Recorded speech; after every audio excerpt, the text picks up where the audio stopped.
ko nakita tuloy. Ayan yung pinaflex nila yung mga To wallpapers Mobile nila. Pero ito Legends! muna ang ating reflex. Let's head on over onto our game number 2. RSG Philippines versus Aurora MLBB.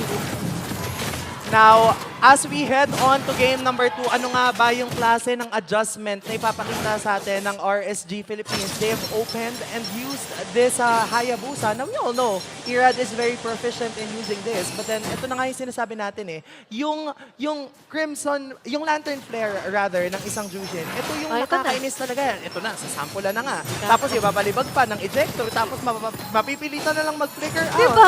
Kaya nga, Nilalapit na ang kay Light. hirap talaga ng mga ganong kaganapan. Si Renny J ay mabubuhay pa rin naman. Kaya naman, yun yung kailangan nilang i-watch out for, especially later on. At gusto ko nito yung idea din kasi na pwede niyang iusod nga pala yung Nightmaric Spawn. Diba? Na Yes. nakikita nyo, kaya niyang ilipat yung trajectory. Oo. Diba? And aside from that, ito nga yung sinasabi po natin na yung combination kasi talaga ng Jushin and the Jawhead is quite scary. Kasi in paper, grabe na eh. What more na ngayon na we-witness natin, diba? Bilis din na na-eliminate yung mga tinuturing natin pang vision din ni Yue here on to the middle lane. And aside from that, Antianara, syempre, tutok din tayo sa naging draft and lineup dito ng Aurora MLBB. Is it still snappy? Yeah, definitely because they have the implosion play. Tapos kapag nagkaroon na ng implosion play, magiging madali for Edward to cast his final slash. So kapag gano'n ang naging kaganapan, magiging parang perfect yung combination and layering ng kanika ng mga skills. Pero ito na yung sinasabi natin, the displacement capability, Irada makakakuha ng first blood. It's going to be a first block for RSG Philippines. That's quite scary. Yung sabi mo nga kapag ka naiangat ka na, parang medyo tatanggapin mo. Oo. Especially here to the earlier parts of the game. One-on-one, parang hindi naman super powerful ng mga base damages. Pero pag Yes. pinagsama-sama kasi, that makes a huge difference. Tapos may penalty zone pa, makukonekta yata kay Demon Kai, kaya siya ang babagsak. Hindi pa rin naman nagkakaroon ng pagbagsak mula sa side ng RSG Philippines. Pero yun na nga, naging sagot ang Aurora Gaming. Kasi isa na rin nawawala ang kupunan ng RSG, dalawa para sa dalawa. And ang naging bonus lang nun ay may nakuhang pagko ng RSG. But for Aurora MLBB, the way to counter that out is magsabay-sabay kayo para hindi niya alam kung sino siya atin yung iaangat. And of course, the addition of what Edward can do na nga lang din kasi just so they could counter set up doon sa ginagawa sa kanila ng RSG Philippines. Hindi lang naman ng RSG ang may pang double dribble, kumbaga, sa mga kalaban. Ng Aurora naman, meron silang implosion and final slash, as you've mentioned, Yes. na combination na kailangan din i-watch out for dito ng RSG Philippines. Pero kung titingnan din po kasi natin ngayon, sa top lane naman tayo tututok. It's a battle of Kusei and Domeng, a Harit and a Roger. Diba? You have the mobility. Check na check yan. And of course, you have the survivability and the damage. Pero kasi magpa-play ng vital role later on is how will Light enable Kusei to unleash the potential. Hindi na lang dito for Aurora MLBB na inaasahan natin sa Renegade mag-unleash ng potential. Pero RSG Philippines needs to do that as well. Oo, kaya nga, ang ganda din ang ginagawa din naman na every time nagkakasa ng Nightmaric Spawn, binibigyan agad both ni Aqua and ni Light. Kasi may extra 15 gold din yata yan, tas may extra XP din for the roam. So definitely, good thing yon. Pero kasi looking into the bigger picture, ito na yung nag-breaking turn up. Implosion Play, kakasa na lang din naman. Pero nandun si Irad, at nandun din ang mga ibang miyembro ng side ng RSG Philippines. Kaya despite that Implosion Play, sabi nila hindi muna natin itutuloy kasi makamatugi na tayo kapag pinipit natin. They're trying to set up the stage. Kaso it's still not ready yet. Pero ito yung magiging ready in a few seconds. It's going to be a turtle. Second turtle for this round, Antianara. Pero kung titignan naman natin dito, maaga punctual ang ating mga players. And there's going to be Nats trying to set up stage here. Pero, Ang ganda ayun ni Halhook. Tapos natamaan pa doon si Edward. Susubukan niya mabuhay pero si Irad ang makakakuha ng pagong. Isa-isa nang bumabagsak ang kupunan ng RSG Philippines. Tapos yung Ugi, shadow kill, kinasa na rin naman. Tapos sabi nila, wag na muna natin talagang ipilit. Okay na yon. Kasi nakuha na natin yung turtle. Nakakuha pa tayo ng isang kill. Gusto ko yung may bonus silang mga recall dito for Light and Renegade. 4 members of RSG Philippines nakaabang. At grabe yung hindi siya difference. Grabe yung pros na idadagdag talaga dito ni Aqua with fluidity yung ginagawa niya doon with the Crimson Flare na nga, or rather, the Lantern Flare. Pinagkasama ko na naman. Kasi nakikita natin yung halos hindi makagalaw masyado si Edward. Di ba, napupunta siya sa spot eh. And when you're put onto a spot, minsan medyo nakaka-pressure yun. And this kind of situation, yung pressure na yun is hindi ka makaset up.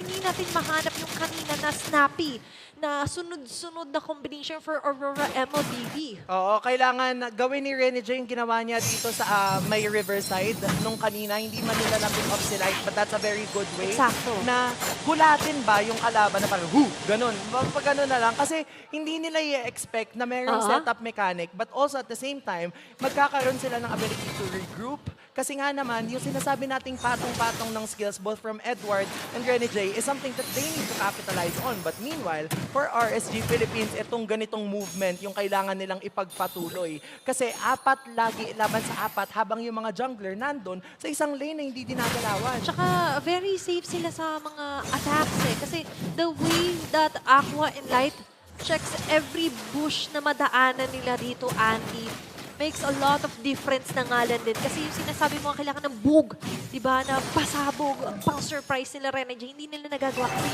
kita mo naman yung early na pag-vision out dito ng RSG Philippines. And with that naman, ang magiging answer ng Aurora MLBB is to try and put pressure onto other lanes. And ngayon, na ready na ulit ang isa pang pagong.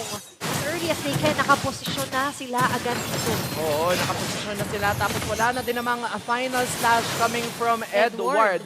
Alam to ng kupunan ng RSG Philippines. Kaya Aqua. habang apat sila laban sa 5, si Aqua, nandun yung balibag lantern effect niya, and Irad will be able to secure the last turtle of the match. Nakikita na natin right now, no, na unti-unti nang rumaragasa yung kupunan ng RSG. Yeah, and with the Jushin pick na nakikita po ninyo, that was Aqua eh. Medyo nakalalay syempre si Nats. Pero alam din ng Aurora MLBB, kahit sabihin mo parang medyo juicy na target to hindi rin nila i-go kasi nga pwede silang ilapit lang ni Aqua, baiting himself out. Right now, that's going to be Rene J. Tapos susubukan yata siyang ipato doon ni Light, pero buhay pa din si Rene J. Doming kapasok yata pa loob, pero Edward! Kaya naman si Light ang babagsak. Edward lang din naman ang kasama nila. Pero nandun yung Crimson Deacon, tapos tuloy-tuloy pa sila. Kumakalmot na si Doming, si Demon kahit nandun na rin. Kaya lang ang sasabihin nila, okay na yon kasi nakakuha na tayo ng isa, unti-unti nang bumabalik ang group natin. Oh, kalma muna tayo. Pero here is Edward. Parang gusto pa ng isa! Kasi yata ang kanyang magiging biktima nila pag na yung dance floor, yung penalty zone ni Nats ko connecta sa tatlo, pero mapapa-flicker out lang din siya kasi hindi na sila Irad? kompleto. Yung Irad nandun lang din naman nag-uugi shadow kill, pero the rest of the members of Aurora MLBB will stay alive kasi shinare nila yung shadow. Ngayon, nagkakaroon ng mga counter punch ang Aurora MLBB. 8 minutes into the game, makikita natin lamang sa third takedown ang RSG Philippines as of now. But looking at the gold per hero or per role, mapapansin natin Kusei and si Doming hindi naman sobrang nagkakalayo in terms of farming up. Kasi kung mapapansin din naman natin, although nagkaroon na nga ng basagan ng Torre sa kanilang mga lane, is of course makikita rin naman natin na si Doming unti-unti lang yan, pero binibigay din sa kanyang iba sa mga wave na pwede niyang i-clear. Pero ito yung bibigay nila. Tapos kumonekta pa yung penalty zone, pero nandun din yung implosion coming from Rene J. At sakit na nabawas damage output coming from RSG Philippines. Kaya naman double kill coming from Kusei. Hindi pa tapos Yue! kada si Yue yata ang susunod na magiging biktima. Mapapabagsak niya si Nats, pero sabi ni Kusei, it's okay because that's a triple kill. Hindi pa sila tapos. Yung Lycan pounce at makakapagpabagsak. Kaya naman nawawala na sila. 4 para sa 3 in favor of Aurora MLBB. Grabe! Nakabasag pa sila ng Toro sa may bandang baba or bandang gitna rather, at ngayon bababa sila papunta dito sa Lord Pit. They have the chance, pero si Light ngayon, itatry niya yung best niya ito, deleting sa pero hindi na aabot yung gusto niya maging play. Pero let's look at the Infinix instant replay na kung saan buong akala natin parang RSG, they've got it. Ang dami ng mga Jushin plays dito ni Aqua. But the minute na mapatay man si Yue, pero nandoon na nakasurvive pa rin yung ilan sa mga spawn pag-atake niya. Naka-double kill na eliminate si Kusei. And Doming Yung Lycan Pounce. Grabe yung mga bounce back niya doon. Sinundan yung quad shadow. Sabi- Di ba nag-shadow si Irad Oo. pabalik? Sabi ni Doming, okay lang yan. Susundan ka namin. Si Halberd has been bought by a Doming. Na-sniff out Oo, that's to counter out the Harit as well as Nats Sister Nats, Rizla. yeah. But also, mayroong bagong mechanic yung si Halberd na punish. Meaning kapag mas malaki yung health na meron yung kalaban, mas masakit din yung bawas na Bawas nagmumula from the si Halberd. Yeah, and definitely for Doming, sabi niya, sino ba dito yung mga makukunan kanina? Sino ba dito yung mga kumukulit? And that is why itemization is really important na nakita rin na natin na it's very situational na nga lang din. Ngayon, may isa na naman, Kusei! Grabe, napabagsak nila si Kusei kasi napapurify out siya doon coming up from that final slash. Wala nang pagsabog mula sa mid lane turret. Pero sabi ng Aurora, yung iba na lang muna ang aatakihin natin. Kasi yung lead na meron, yung RSG Philippines kanina, binalik na ng Aurora sa kanilang banda. All outer and inner turrets ay mapapabagsak na dito ng Aurora MLBB. The lights are up. Pero ngayon, yung inaasahan nating ilaw na manggagaling kay Light to give them the formation that they need, medyo nai-interrupt na, Auntie. Yung kaninang dalawang dribble or dalawang pagpasapasahan nila ni Aqua na ginagawa, medyo nakukontrol ng Aurora MLBB. Diba? Of course, with the help of Rene J, kung siya yung mapapalapit, much better, hindi niya na kailangan mag-flicker in just to do the implosion play. Ito na nga. At ito na si Nats, tumalon. Nandito na rin si Rene J. Nag-conceal play sila. Walang tatamaan yung penalty zone. Kaya naman sabi ng Aurora, alam nila na wala ng penalty zone coming from that Terizla. So far, Aurora ang nagdidikta ng tempo at momentum ng laban. No. And kung papansin niyo sa bawat talon din kasi ni Nats, nakaabang na si Yue. Sige, doon ko yung summon, yung spawn ko. And aside from that, kung mapapansin niyo rin yung nagiging movement ni Demon Kite, up until the very end, parang sige, bawasan niyo muna. Diba? Halos same naman sila ng tinatry i-attempt din naman dito ni Irad.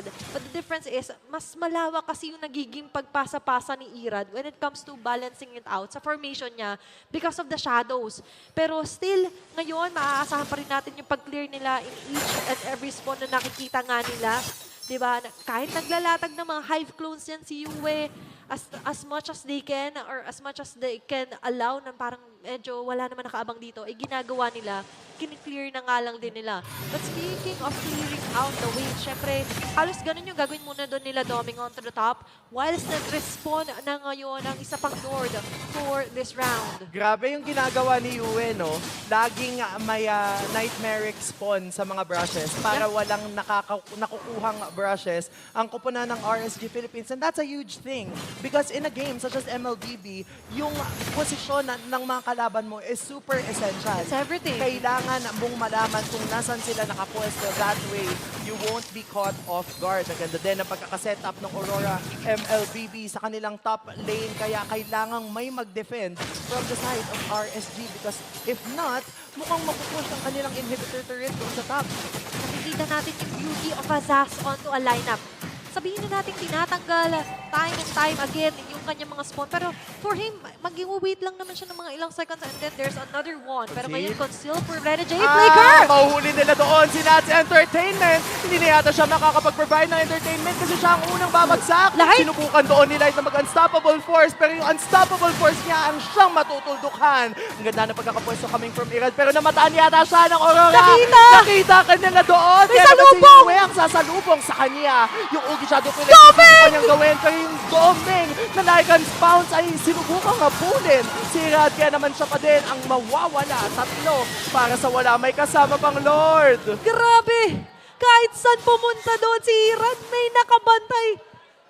Lalo na't may Doming sniffing him out. And right now, for Aurora MLBB, each and every corner ay medyo na-checkmate na yata nila dito ang RSG Philippines. Kaya naman, let's take a closer look on their Infinix instant replay na kung saan ang ganda ng pagpasok doon with the flicker implosion play ni Rene J. And as much as Light was trying to divert the attention of the members of Aurora MLBB, hindi niya nakinayi, di ba? And now that Aurora MLBB has a level 2 Lord onto their hands, Parang medyo malaking damage na naman yata ang pwede nilang ma-deal dito sa base ng RSG Philippines. And this is what we have been talking about kanina pa. Kailangan nilang ma-catch off guard ang kanika nilang mga kalaban. And speaking of catch off guard, si Demon kahit sinusubukan niyang bakbakan itong si Iratia naman magiging low na ito. Yung Lord nandito pa rin laban sa lima. Isang matinding pagdepensa ang gagawin ng mga Raiders habang nandito pa ang Lord. 8.2k gold. Edward! Nila, pero may nawalis doon si Edward. Yung penalty zone, kumonekta sa lima. Kaya naman isa-isa na yung sinusubukan pabagsakay naman kung muna ng Aurora MLBB pero hindi yata enough yung damage output kasi naman the lights are too blinding as Aurora MLBB sweeps RSG Philippines.